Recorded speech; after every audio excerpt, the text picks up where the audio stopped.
জিয়া রহমানকে গৃহমন্ত্রী করা হয়েছে বলে ক্ষুব্ধ ছিল, এবং ক্ষুব্ধ ছিল সেনাবাহিনীর ভেতরেও সংখ্যাগরিষ্ঠ মানুষ, যার ফলে মাত্র 4 দিনের মধ্যে আবার পরিবর্তন হলো। সেনাবাহিনী এবং জনগণ, সিপাহী জনতার বিপ্লব সংগঠিত হলো 7ই নভেম্বর। আর সেই বিপ্লবের মাধ্যমে শহীদ জিয়া মুক্ত হলেন। সৈনিকরা তার বাসা থেকে তাকে মুক্ত করে তাকে মাথায় তুলে, ঘাড়ে তুলে তাদের ব্যারাকে নিয়ে যায়, এবং সেখানে তাকে অনুরোধ করা হয় দায়িত্ব গ্রহণের জন্য। কি পরিস্থিতি ছিল তখন বাংলাদেশে? 7ই নভেম্বর বাংলাদেশে কোনো সংসদ ছিল না, কারণ এর আগে খন্দকার মোশতাক সংসদ বাতিল করে দিয়েছে। কোনো মন্ত্রিসভা ছিল না, কারণ 3রা নভেম্বরের পরে মন্ত্রিসভার কোনো অস্তিত্ব ছিল না। প্রশাসনের প্রাসঙ্গিক একজন মাত্র মানুষ ছিলেন, তিনি হলেন রাষ্ট্রপতি বিচারপতি আবু সাদাত মোহাম্মদ সায়েন। সেই রাষ্ট্রপতির বয়স ছিল মাত্র 1 দিন।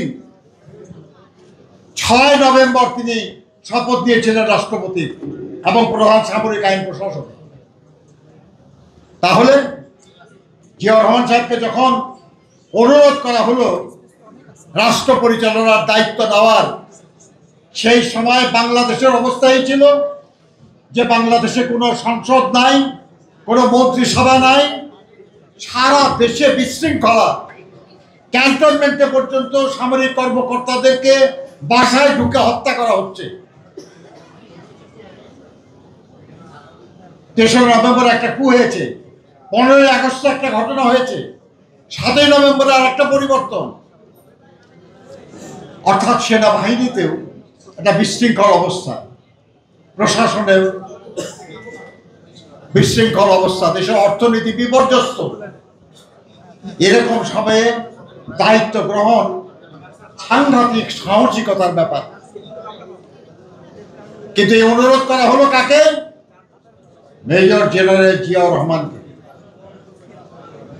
যিনি সাহসের সাথে দায়িত্ব নিতে পারেন সেই মানুষটাকে, যিনি 1971 সালে যখন পাকিস্তানি বাহিনী আমাদের উপর আক্রমণ করেছে, তখন যাদের দায়িত্ব ছিল এর প্রতিবাদে জনগণকে নির্দেশনা দেওয়া যে আপনারা এটা করুন, তারা সেটা করতে ব্যর্থ হয়েছে।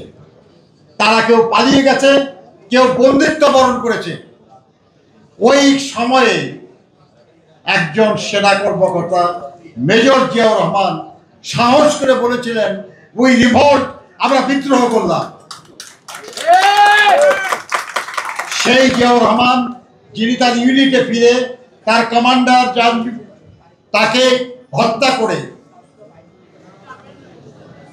আমাদের যারা বাঙালি সৈন্য ছিল, অফিসার ছিল, তাদেরকে নিয়ে তিনি যুদ্ধ অবতীর্ণ হন। তিনি প্রথম সেক্টর কমান্ডার, 1 নম্বর সেক্টর, এবং একজনই কর্মকর্তা যিনি 2টি সেক্টর কমান্ড করেছেন কিছুদিন। 1 নম্বর সেক্টর কিছুদিন, 11 নম্বর সেক্টর কিছুদিন। এবং তিনি একমাত্র কর্মকর্তা যিনি সর্বপ্রথম মুক্তিযুদ্ধ চলাকালে ফোর্সেস কমান্ডার হয়েছিলেন, জেট ফোর্সের কমান্ডার, যিনি ভারতের মাটিতে থাকেন নাই। তিনি তার ইউনিট নিয়ে বাংলাদেশের ভেতরে থেকে যুদ্ধ করেছেন।